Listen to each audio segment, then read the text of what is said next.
이 시간에는 로마서 1장 5절부터 9절 말씀까지 읽었습니다. 오늘은 로마서 두 번째 시간으로 부제목은 나는 예수 그리스도의 것입니다. 나는 예수 그리스도의 것. 우리는 지난 시간에 나 같은 죄인을 우리 주님께서 택하시고 또 살려주시고 바로 세워주셨다는 은혜를 깨달을 때 우리는 비로소 내 생명도 살지만 다른 생명을 살릴 수 있는 도구가 될 수 있다 그랬습니다. 이 말은 다시 말해서 내가 죄인이라는 걸 모르고 하나님께서 나를 택하셔서 살려주신 것을 모르는 사람은 바로 쓸 수가 없고, 그러면 그 생명은 살 수가 없고 더더욱이 다른 사람을 살릴 수 없다는 거죠. 그리고 그렇게 생명을 살리는 도구가 되어야 되는 목적이 오늘 본문 5절에 나옵니다. 같이 읽겠습니다. 시작. 그로 말미암아 우리가 은혜와 사도의 직분을 받아 그의 이름을 위하여 모든 이방인 중에서 믿어 순종하게 하나니. 여기서 말하는 믿음은 어떤 특성을 가지고 있느냐? 순종의 특성을 가지고 있어요. 자기가 얼마나 지위가 높으냐 상관없고, 자기가 얼마나 많은 재산을 가졌냐 상관없고, 자기의 생각이 무엇이냐 여기에 상관없이 그저 내가 하나님의 말씀에 순순히 복종하는 그 믿음. 그렇다면 이 순종이라고 하는 이 믿음은 구체적으로 무엇에 대한 순종인가? 첫째로 하나님의 말씀에 대한 순종입니다. 어떤 말씀이든지 나에게 주어지는 그 하나님의 말씀을 내가 수용하고 받아들이는 것. 열왕기하 5장을 보면 우리 잘 아는 문둥병이 걸린 나아만 장군 얘기가 나오죠. 이 나병에 걸린 나아만이라고 하는 아람 나라의 군대 장관이 저 이스라엘에 있는 엘리사라고 하는 선지자가 하나님의 능력을 가지고 있어서 못 고칠 질병이 없다는 이런 소문을 듣게 돼요. 그래서 자기의 나병을 고치기 위해서 많은 선물을 가지고 찾아옵니다. 그런데 그렇게 방문한 나아만 장군을 엘리사 선지자가 사환을 보내가지고 요단강에 가서 몸을 7번 잠그라고 말해요. 나아만이 그 말을 듣고 나니까 참 한심한 거예요. 자기는 저 강력한 아람 나라의 군대 장관이에요. 국방부 장관이에요. 그러면 그런 자기가 이스라엘을 방문했으면 국빈이거든요. 그러면 국빈이 왔으면 적어도 엘리사 선지자가 직접 나와가지고 정중하게 자기를 맞이하고 그 다음에 그 손을 갖다가 자기의 상처에 직접 대고 정성껏 기도해가지고 병을 고쳐줄 줄 알았는데 자기는 코빼기도 보이지 않고 사환을 보내가지고 요단강에 몸을 잠그라는 거예요. 그래가지고 나아만 장군이 화가 나가지고 엘리사 선지자의 말을 듣지도 않고 그냥 아람 나라로 돌아가려고 그랬어요. 그러다가 부하들의 권유로 엘리사 선지자의 말에 순종해가지고 요단강에 들어가서 몸을 7번 잠궜죠. 그걸 고침받았습니다. 그런데 그와는 또 반대의 경우가 성경에 나와요. 마태복음 16장을 보면 베드로는 예수님으로부터 인간이 받을 수 있는 최고의 칭찬을 듣습니다. 예수님께서 제자들에게 너희는 나를 누구라 하느냐? 그랬더니 베드로가 예수님께 주는 그리스도시요 살아계신 하나님의 아들이시니이다 이렇게 대답을 하거든요. 잘 알고 있는 거죠. 이에 예수님께서 베드로를 향해서 복이 있다고 칭찬해 주시면서 너의 그 신앙 고백 위에 교회를 세우고 내가 너한테 하늘나라의 열쇠를 줄 건데 네가 열면 하늘나라가 열리고 네가 닫으면 하늘나라가 닫힐 거야 이렇게 칭찬을 해 주시죠. 그런데 그 바로 뒤에 어떤 내용이 나오냐? 아주 전혀 다른 대화가 진행이 됩니다. 마태복음 16장 21절부터 22절까지 보겠습니다. 시작. 이때로부터 예수 그리스도께서 자기가 예루살렘에 올라가 장로들과 대제사장들과 서기관들에게 많은 고난을 받고 죽임을 당하고 제3일에 살아나야 할 것을 제자들에게 비로소 나타내시니 베드로가 예수를 붙들고 항변하여 이르되 주여 그리 마옵소서 이 일이 결코 주께 미치지 아니하리이다. 베드로가 방금 뭐라고 고백했어요?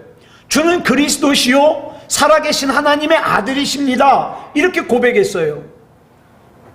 그런데 그 예수님께서 고난을 받으시고 십자가에 달려 죽는다 그러니까 베드로가 그 예수님을 붙들고 그런 일이 절대로 예수님께 일어나면 안 된다고 항변해요.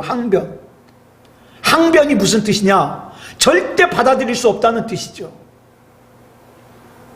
그러자 예수님께서 이 사도 베드로를 뭐라 그러십니까? 사탄이라고 불러요. 내게 주어지는 하나님의 말씀이 내가 생각하는 것과 내가 기대하는 것과 다르다 그래서 그 말씀을 받아들이지 않고 거부할 때 사탄이 될 수 있다는 뜻이죠. 내가 아무리 예배당 안에 있어도 내가 아무리 예수 그리스도 면전에 있다 할지라도 주님께서 주시는 말씀을 내가 수용하지 않으면 나는 주님으로부터 사탄으로 여겨질 수 있다 이 말이에요. 베드로는요 아주 청산유수같이 멋진 고백을 했음에도 불구하고 주님께서 주시는 말씀을 그대로 받아들이질 않았어요. 그런데 이런 어리석음을 비단 베드로만 범하냐? 아니요. 오늘 우리의 모습도 이와 같을 수 있다는 사실이에요. 우리도 기도할 때는 청산유수같이 기도합니다. 하나님은 나의 최고이십니다. 하나님은 나의 전부이십니다. 하나님은 나의 주님이십니다. 아주 청산유수같이 기도하죠. 신앙 고백을 하죠. 그런데 주님께서 나에게 주시는 말씀에 대하여는 순종하지 못하는 부분들이 있어요. 그래서 내가 나도 모르는 사이에 내가 순종할 수 있는 말씀과 내가 순종할 수 없는 말씀을 구분합니다. 그런데 그 기준이 뭐냐? 내 판단이에요.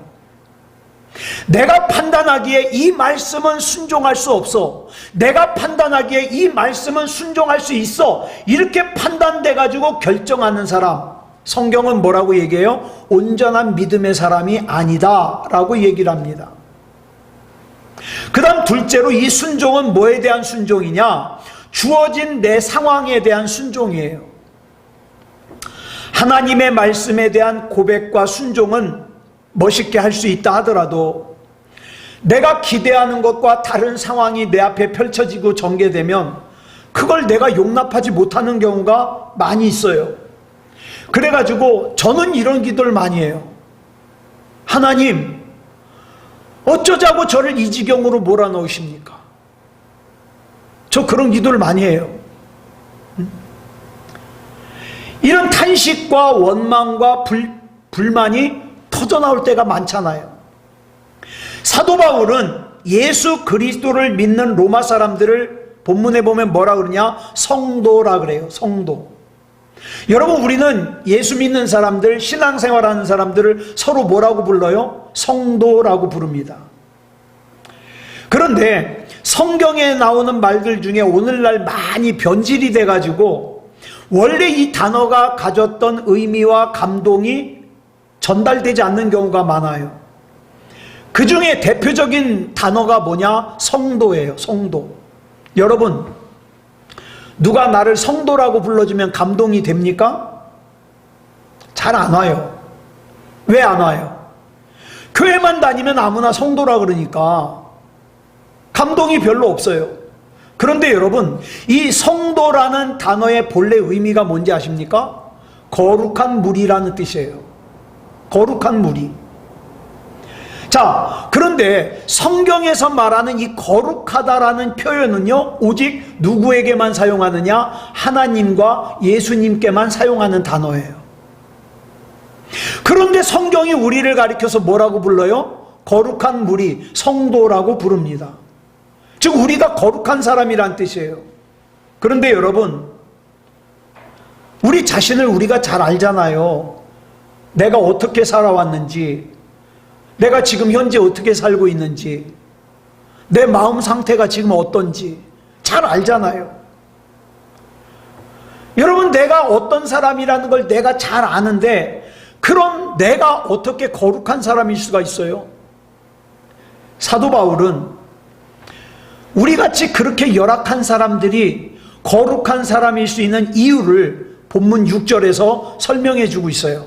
왜 우리가 성도인가?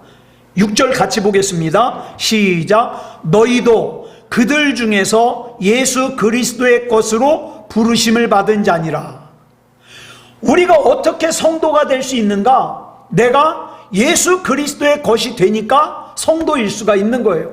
다시 말해서 거룩하신 주님께서 우리를 주님의 것으로 부르시고 주님의 것으로 삼으셨기 때문에 내가 거룩한 사람일 수 있다 이 말이에요. 예를 하나 들어볼게요. 지난 2018년 3월 14일 날 돌아가신 이분이 이름이 뭐냐? 영국의 천재 과학자인 스티븐 호킹이라는 분이에요. 대단한 천재예요. 근데 이분이 몸이 안 움직여요. 몸이 안 움직여요. 그래가지고 전동 휠체어를 타고 다녀요. 이렇게, 자 보세요. 우리는 이렇게 몸이 자유롭게 움직이는데 이 스티븐 호킹이라는 분의 몸은요, 마비돼가지고 잘 움직이질 못해요. 이렇게 비록 자기 몸을 자기 마음대로 움직이지는 못하지만 그래도 그의 몸을 사람들이, 이 사람이 나타나면요 존경을 표시하고 굉장히 높여서 표현합니다. 왜 그럴까요? 잘 움직이지도 않는 몸을 왜 그렇게 박수를 칠까요? 간단해요. 스티븐 호킹의 몸이기 때문에. 마찬가지예요. 우리가 비록 많은 순간에 엎어지고 죄를 짓고 하나님 앞에 참 부끄러운 모습으로 살고 그 다음에 실수가 많은 그런 인생을 살고 있지만 그럼에도 불구하고 거룩하신 주님께서 우리를 주님의 것으로 불러주셔서, 우리 예수님은 뭐예요? 우리 교회의 머리예요. 저와 여러분은 뭐예요? 교회의 지체예요. 우리를 주님의 지체가 되게 해주셨기 때문에 우리는 거룩한 사람일 수가 있는 거예요. 따라서 우리는 이런 주님의 은혜를 입었기 때문에 거룩한 삶을 살아야만 하는 의무가 있어요. 내가 이제까지는 온갖 죄에 물들어 있었음에도 불구하고 주님께서 나를 불러주셨다면, 또 불러주신 사실을 내가 진정 믿는다면 이제부터라도 어떻게 해요? 거룩하신 주님을 자꾸 닮아가야죠. 주님을 닮기 위해서 내 시간을 쓰고 주님을 닮기 위해서 내 에너지를 써야 됩니다. 진실로 주님을 내 중심에 모시고 주님의 말씀으로 내 삶이 지배를 받아야 돼요. 여러분, 세상에서 가장 추한 사람이 어떤 사람인지 아세요? 자기가 누려야 되는 권리만 주장하고 자기가 감당해야 되는 의무는 나 몰라라 하면서 감당하지 않는 사람이 제일 추해요. 이렇게 자기의 권리만 주장하고 자기의 의무는 다하지 않는 사람은 결국 하나님과 사람들에게 버림받게 되죠. 가끔 보면 그런 사람들 있잖아요. 세금 안 내려고 숨겨놓는 사람들. 그렇죠? 또 이런 사람들이 어떡합니까? 대한민국 국민으로서 누려야 될 것은 다 찾아 누리려고 그래요. 잘못된 거죠. 그래서 우리는 어떻게 됐냐? 마땅히 내가 행해야 될 것에 대하여 순종해야 된다 이 말이에요. 자, 본문 7절 보겠습니다. 시작. 로마에서 하나님의 사랑하심을 받고 성도로 부르심을 받은 모든 자에게 하나님 우리 아버지와 주 예수 그리스도로부터 은혜와 평강이 있기를 원하노라. 여기 보면 사도 바울은 자기의 정체성, 이 정체성이 뭐예요? 나의 변하지 않는 특성을 정체성이라 그래요. 이 정체성뿐 아니라 복음을 받아들인 그리스도인들의 정체성, 변하지 않는 특성에 대하여 뭐라고 설명하고 있느냐? 성도다, 이렇게 설명하고 있어요. 성도. 아까 말씀드렸죠. 거룩한 물이 거룩하게 구별된 사람들. 그럼 어디에서 구별됐냐 이 말이에요. 어디에서? 본문 7절 앞에 나오죠. 로마에서 구별된 거예요. 그러면 로마가 어떤 곳이에요? 우상을 극성스럽게 섬기고 심지어는 황제를 신이라 그래가지고 주로 고백하고 섬기는 사람들이 모여서 살고 있는 곳이 로마예요. 그런데 이런 곳에 하나님의 사랑하심을 받고 거룩한 구별된 사람들이 살고 있다 이 말이에요. 그 사람들이 누구예요? 성도예요. 바로 이 성도들의 삶에 은혜와 평강이 있기를 원하는 것이 사도 바울의 소원이라는 거죠. 그런데 이 은혜와 평강을 누가 주신다 그랬습니까? 우리 하나님 아버지와 주 예수 그리스도께서 주신다 그랬어요. 여기서 말하는 평강이 뭐냐? 유대인들이 인사할 때 사용하는 샬롬 있죠? 이 샬롬이에요. 그 샬롬의 뜻이 뭐냐면 관계가 회복되길 원한다 뜻이에요. 관계가 회복되길 원한다. 그리고 통상 은혜라는 말은 우리가 어떻게 받아들여야 되냐? 은혜가 뭐냐? 하나님께서 회복시켜 주시는 복이 은혜예요. 자, 본문 1절부터 7절까지 보면은요, 입었다라는 단어가 한 번 나와요. 받았다라는 단어가 5번 나와요. 택정되었다라는 단어가 한 번 나와요. 자, 그러면 이 7번 나오는 이 단어가 뭘 강조하느냐? 하나님께서 일방적으로 나를 택해서 세워주셨다는 걸 강조하는 거죠. 하나님께서 일방적으로 우리에게 은혜를 베풀어서 사도로 세워주시고 예수 그리스도의 것으로 삼아주시고 거룩한 성도로 삼아주시고 새 생명을 주셨다는 거예요. 그러므로 내가 죄 가운데 있었음에도 불구하고 이처럼 하나님께서 나를 일방적으로 불러 세워서 새 생명을 주셨다는 걸 믿는다면, 그래서 내가 당장에라도 이 땅에서 호흡이 멈추고 눈을 감으면 천국에서 눈을 뜬다는 걸 믿는다면, 내가 정말로 예수 그리스도께 속하였음을 믿는다면 어떤 상황에 있든지 그 상황 또한 하나님 아버지께서 나를 더 좋은 방향으로 인도하기 위해서 예비하신 것이라는 것을 믿어야 돼요. 자, 성경에 보면 요셉이라는 인물이 나오죠. 요셉은 가나안 땅에서 부자의 아들로 살았어요. 그러다가 이복 형들의 미움을 받아가지고 어떻게 해요? 인신매매로 팔려갔어요. 애굽으로. 그 애굽에 보디발이라는 사람의 집에 노예로 팔려갔어요.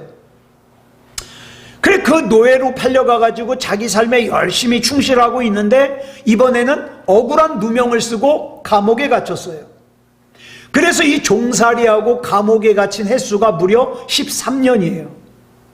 그런데 여러분, 특징이 창세기 39장과 40장 어디에서도 요셉이 보디발의 집에서나 감옥에서 탈출하려고 했다는 내용이 나오질 않아요. 저는 이게 대단한 거예요. 여러분 보세요. 형들이 곡식을 구하기 위해서 애굽에 거기에 찾아올 정도라면 어떻게 해요? 요셉이 몰래 탈출해가지고 집에 갈 수 있는 거리예요. 근데 요셉이 탈출을 안 해요. 왜요? 요셉은 그 상황 역시 하나님께서 주신 것으로 믿은 거죠. 하나님께서는 그 상황들을 통해서 요셉을 바로 세우심으로 결국 그를 애굽의 국무총리로 삼아 하나님의 생명의 통로가 되게 하셨습니다. 그런데 그 하나님이 뜻하신 일이 내 눈앞에 실제로 나타나기까지 인내하는 그 시간이, 견뎌야 되는 그 시간이 너무 고통스러운 거예요. 그래서 시편 34편 10절을 보면 다윗이 이런 고백을 해요. 시작. 젊은 사자는 궁핍하여 줄일지라도 여호와를 찾는 자는 모든 좋은 것에 부족함이 없으리로다.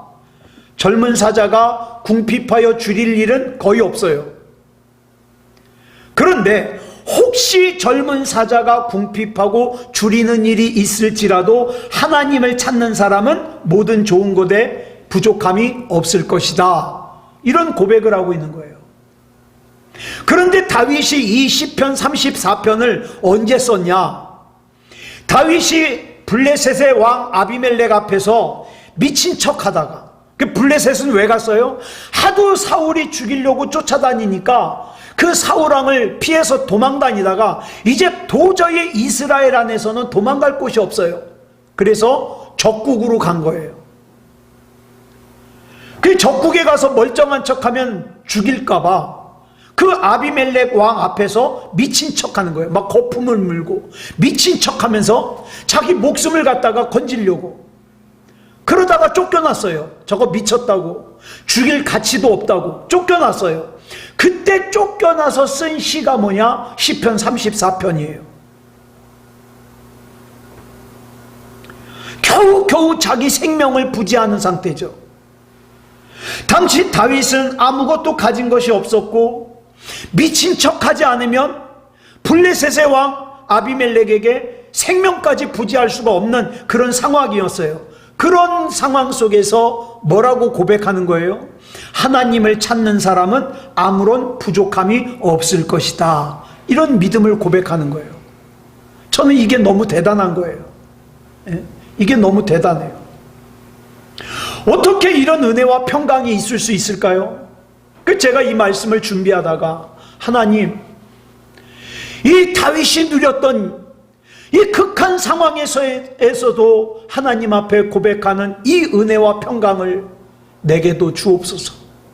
내게도. 그러면 이것이 어떻게 가능했냐? 그만큼 하나님을 신뢰했기 때문에 가능한 거예요.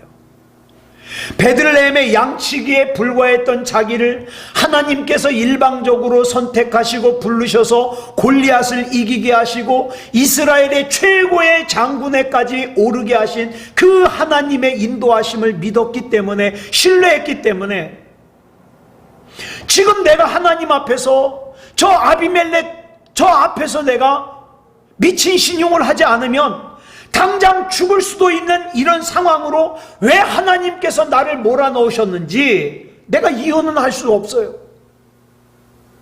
그렇지만 지금 당장 내가 내 앞에 길도 보이지 않지만 분명히 하나님께서 이렇게 나를 인도하신 이유가 있을 것이고 반드시 더 좋은 길로 인도해 주실 것을 믿었기 때문에, 신뢰했기 때문에 다윗은 그런 상황에서도 모든 좋은 것에 부족함이 없으리로다 라고 고백할 수 있었던 거예요.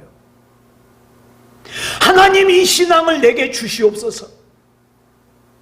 하나님 이 믿음을 내게 주시옵소서.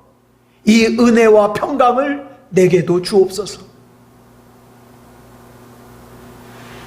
사도 바울도 똑같은 고백을 했어요. 사도 바울은요, 복음을 전하다가 돌에 맞아 죽을 뻔했어요. 타고 가던 배가 파손돼 가지고 죽을 뻔했어요. 곤장을 맞아 가지고 죽을 뻔했어요. 굉장히 고난을 많이 당했어요. 그러나 로마서 8장 32절에서 사도 바울이 이런 고백을 합니다. 같이 읽겠습니다. 시작. 자기 아들을 아끼지 아니하시고 우리 모든 사람을 위하여 내주신 이가 어찌 그 아들과 함께 모든 것을 우리에게 주시지 아니하겠느냐. 하나님께서는 당신의 가장 귀한, 가장 사랑하는 독생자까지도 나를 위해서 내어주셨어요. 그런 하나님께서 나에게 어찌 좋은 걸 주시지 않겠느냐. 이걸 고백하는 거죠. 이걸 믿는다면 우리 앞에 어떤 상황이 닥쳐도 문제가 되질 않아요. 예를 들어서 만약 내가 누군가에게 배신을 당했다면, 또 누군가가 나를 떠났다면 이는 하나님께서 나와 그 사람과의 관계를 새롭게 해주시기 위함이라는 거죠. 사도 바울은 이걸 믿었기 때문에 고난 가운데서도 은혜와 평강을 누릴 수가 있었어요. 우리가 세상을 살아가면서 언제 어려움을 느낍니까? 언제 고통을 느껴요? 지금 내가 만난 이 상황이 내가 계산하거나 내가 기대하거나 내가 생각한 것과 맞지 않을 때 그때 어려움을 느껴요. 그때 고통을 느껴요. 하지만 우리가 진정 하나님을 믿는다면 우리를 일방적으로 사랑하시는 하나님께서 우리에게 더 좋은 길을 예비해 주심을 알기 때문에 어떤 상황 속에서도 주님을 바라보며 주님을 신뢰하며 우리 주님 앞에 모든 걸 맡기고 은혜와 평강을 누려야 된다 이 말이죠.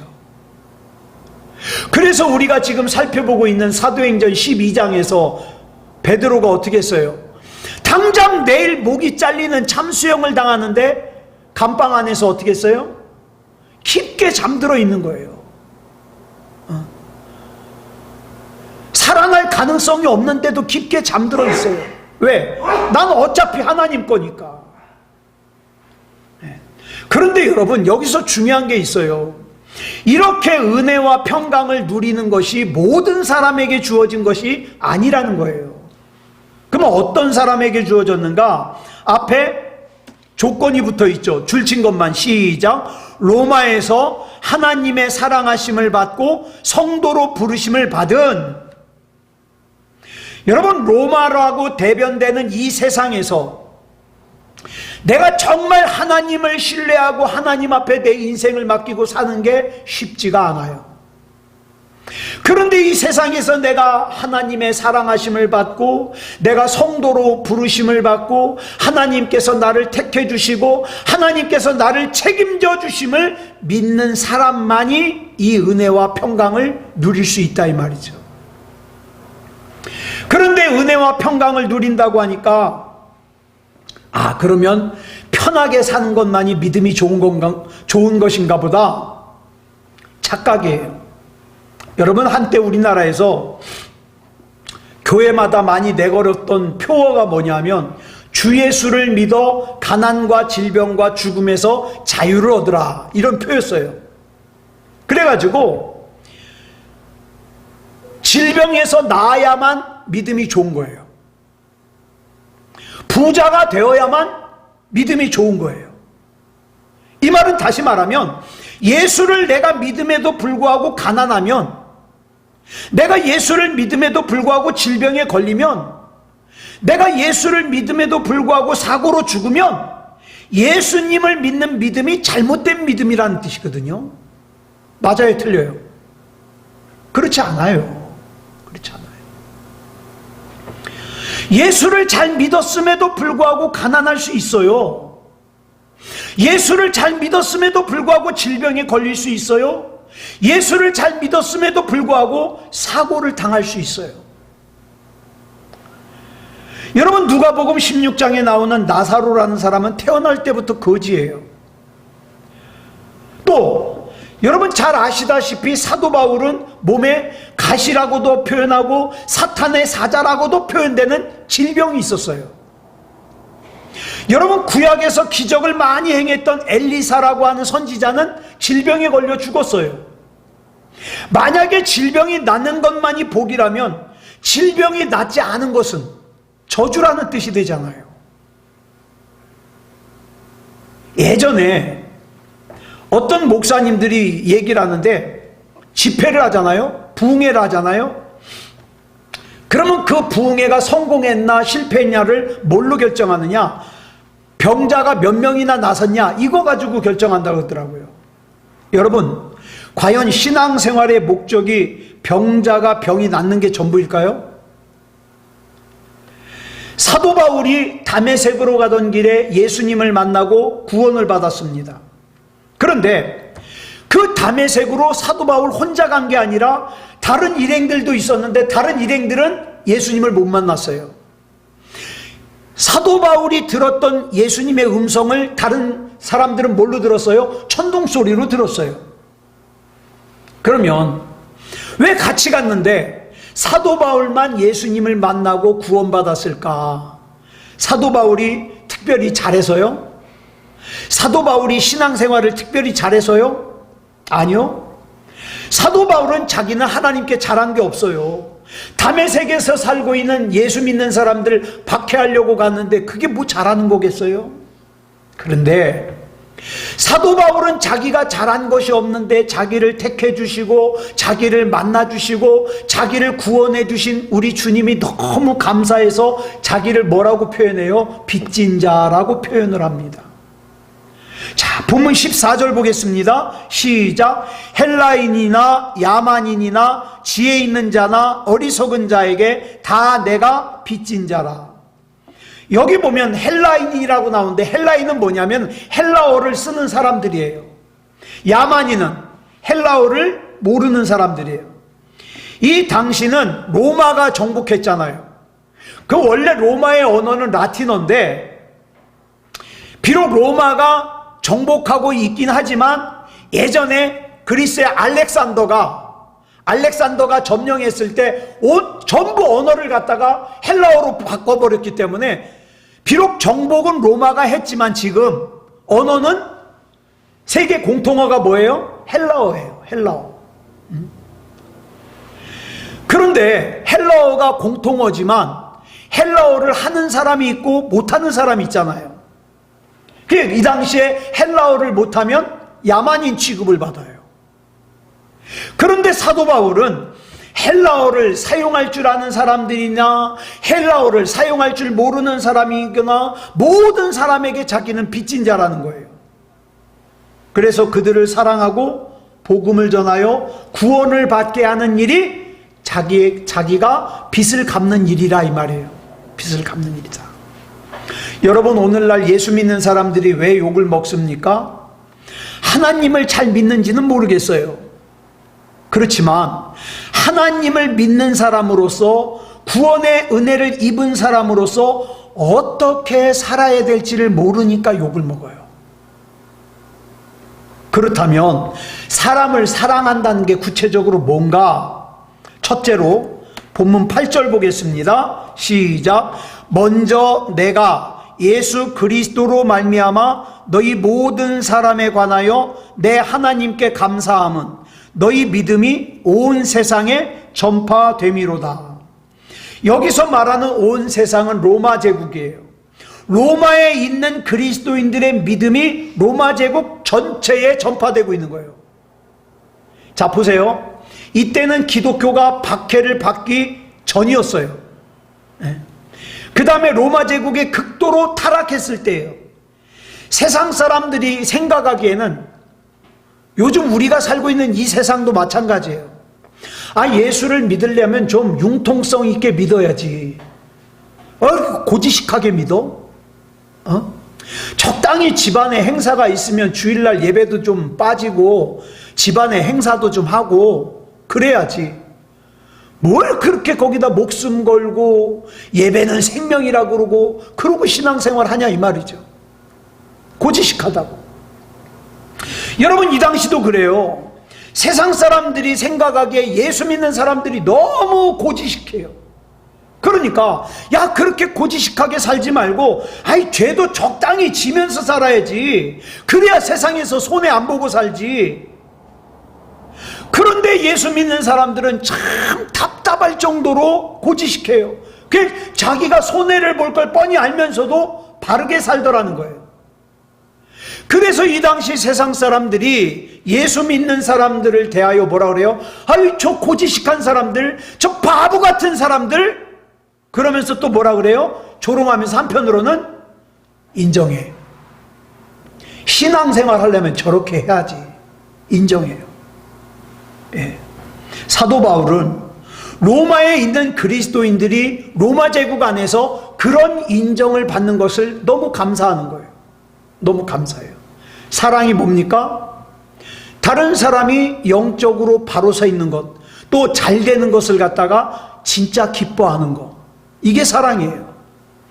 그 다음에 사랑이 뭐냐? 본문 9절을 보겠습니다. 시작. 내가 그의 아들의 복음 안에서 내 심령으로 섬기는 하나님이 나의 증인이 되시거니와 항상 내 기도에 쉬지 않고 너희를 말하며.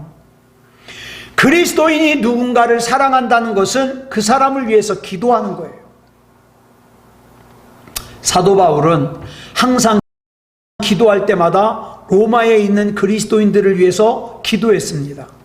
여기서 말하는 항상이 뭡니까? day and night. 그래가지고 뭐예요? 밤낮으로 로마에 있는 그리스도인들을 위해서 기도했다는 거예요. 여러분, 다른 사람을 위해서 기도하는 거 절대 쉽지 않아요. 특히나 오늘날 너무너무 바쁜 세상을 살고 있는 저와 여러분이요, 자기 자신을 위해서 기도할 시간도 없는 사람들이 다른 사람을 위해서 기도한다? 쉽지 않아요. 그런데 내가 누군가를 위해서 기도한다, 무슨 뜻입니까? 내가 기도하는 그 순간은 내가 그 사람을 생각하는 거예요. 그렇죠?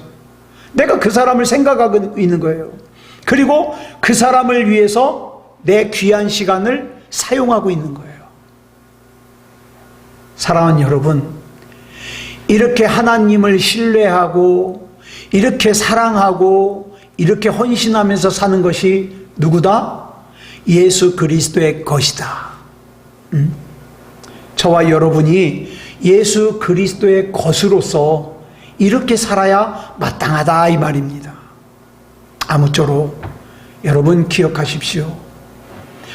우리 예수님을 주고 하나님께서 저와 여러분을 사셨습니다.